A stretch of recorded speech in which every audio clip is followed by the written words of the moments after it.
you have a question during the show, we want to hear it. Your input is a big part of what makes the show successful, and we thrive on your energies and insight. Whether it's a quick comment, a thoughtful question, or opinion, you just have to share. Don't hesitate to drop in the chat. Now, if you want to make absolutely sure that your message stands out and gets featured on the show, there's an easy way to do that. Use the super chat feature. Just click the dollar sign at the bottom of the chat box to send in your super chat. This guarantees that your message gets on the air, and it's also a fantastic way to support our channel. We really rely on your support to keep bringing you sports content you love, and we appreciate every bit of it. So go ahead, let us know what you think, and hit that super chat button, and let's keep the show as interactive and exciting as possible. And if you prefer, you can also go to the gsmcpodcast.net to tip, donate, and leave a comment or question there. We couldn't do what we do without your amazing support, and we're so thankful to have you as part of our community.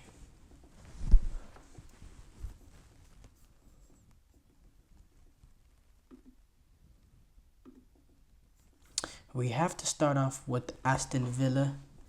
Aston Villa United game. It finished 0-0, 0-0. Anticlimactic game in my opinion. I was expecting to see some very interesting game, and I didn't think we were gonna get a 0-0 draw. I thought there was definitely some goals in it. Um, uh, but it finished 0-0. Um, it was the first goalless draw at Villa Park in the Premier League since May 2021. That is 62 matches ago. That's quite a stat there. United, they really failed to inspire, to be honest. Villa, they were okay. It's not a bad, horrible point for them. They entered the international break with 14 points after 7 games, which is a pretty decent start for Aston Villa. I do have to say it's a pretty good start for their season. They find themselves fifth in the Premier League, level with Chelsea, who are fourth place, and then 3 points behind Man City and Arsenal. This puts United's point tally lowest in their opening 7 matches of a Premier League since 1989-90 season. They ended up finishing 13th. That was actually Sir Alex Ferguson's lowest ever league finish as a manager. Um, yeah, neither team really created, you know, many opportunities. Bruno Fernandes, he claimed the free kick off the crossbar. Um, but other than that, there was no clear cut out opportunities. Both teams really lacked that cutting edge, really lacked that intensity, really lacked that will to go and get the 3 points. Even down the stretch, this game was 0-0. Both teams were almost seeing it out. I know Jaden Philogene, he had a really good shot on goal in stoppage time. Um, in stoppage time, um, Dalot, he ended up blocking it with his back. Um, but still, it was. I don't think any of those teams, based on the performance we saw on Sunday, I think 0-0 is perfect. United's horrible start to the season has really put Erik Ten Hag in the spotlight. There's supposedly a meeting that's gonna happen tomorrow, um, and it's believed that a lot of the you know you know top level at United were at the game. Sir Jim Ratcliffe, one of the co-owners, Omer Barada, the CEO, and their sporting director Dan Ashworth, and technical director Jason Wilcox were all present at Villa Park. So it shows the importance of this game. They were all present there in an away game. We see them commonly at Old Trafford, but to see them away at Villa Park, all of them be there. Um, Yeah, and Villa, they were coming off a extreme high in winning that Champions League game over by midweek on Wednesday. So having this game after a game like that could really be an emotional letdown. And you could see, especially in that first half, you could see the energy levels weren't there. It seemed like there was a little bit of that emotional letdown in this game, I do have to say. Uh, uh, it wasn't. It wasn't the sharpest and most attacking, intending team of Aston Villa.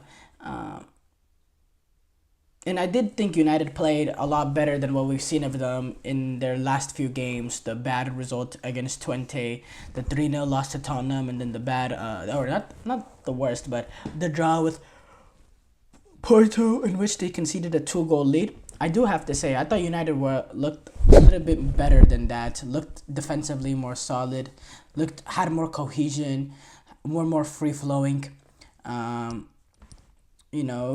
Rashford, I thought he wasn't he wasn't horrible. He had a few opportunities. He was lively here and there, and he forced Martinez to make a save. Rodgers, he had a few moments of magic too. Morgan Rodgers for Aston Villa. Ezri Konsa, this is a big story from this game. He actually had to leave the game in the 12th minute. He was clutching his hamstring. That's a blow for Villa and a blow for England, who are going to be missing a important depth player in that back line. He's going to miss the Nations League game against Greece and Finland. We know Ezri Konsa is an important part in how they defend at Aston Villa, so that could be a loss. Harry Maguire, he actually limped off the pitch as well at the end of the first half. He's a little surprisingly, he started this game, I guess, on the momentum of getting the equalizer at against Porto in Europe. It was weird. No Lindelof, no De Ligt. Not Lindelof, no De Ligt and Lisandro. They were both on the bench, and he went with Johnny Evans and Harry Maguire. He went with that little bit of experience in Johnny Evans and Maguire. Maybe he was saying, maybe he started De Ligt and Lisandro midweek at Porto. He wanted to give them a rest. Lisandro didn't even come off the bench. So that was a little surprising there. Ended up working out. Man United didn't concede any goals, and they didn't concede much clear-cut opportunities as well. But that's a dangerous thing to do. Leaving out, Lisandro Martinez, and something, in my opinion, took a little bit of a guts. You leave out Lisandro, you leave out De Ligt. If Aston Villa went into United, if you leave out De Ligt and Lisandro for this game going away to Villa, and they lose this game and they concede a few goals, there was no way, in my opinion, Ten Hag could survive. No, absolute no way. Now they're supposed to have this supposed meeting on Tuesday.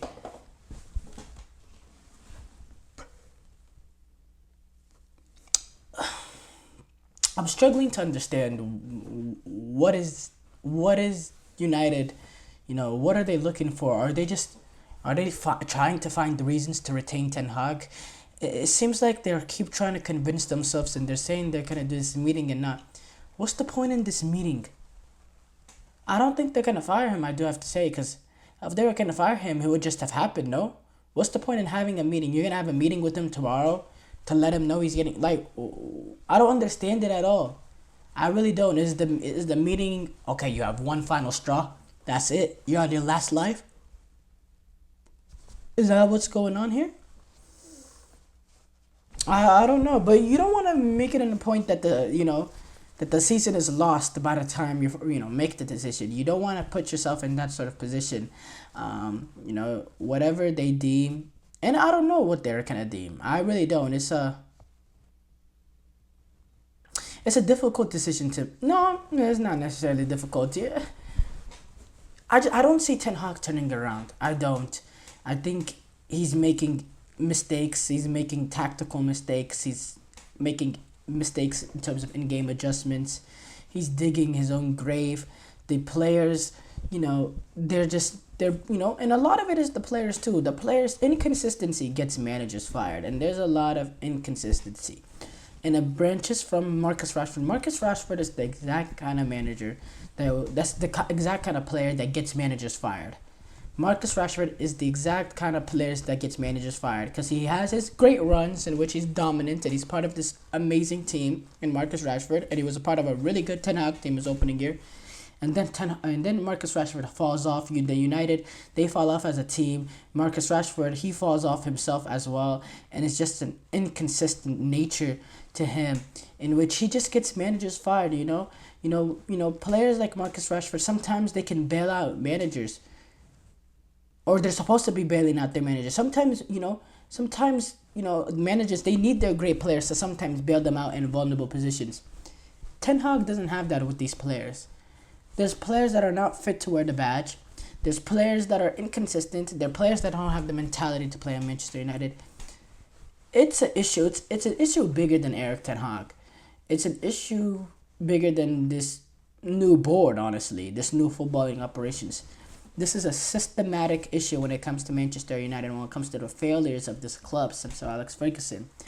And to be honest, how this new football operations have came in and run it,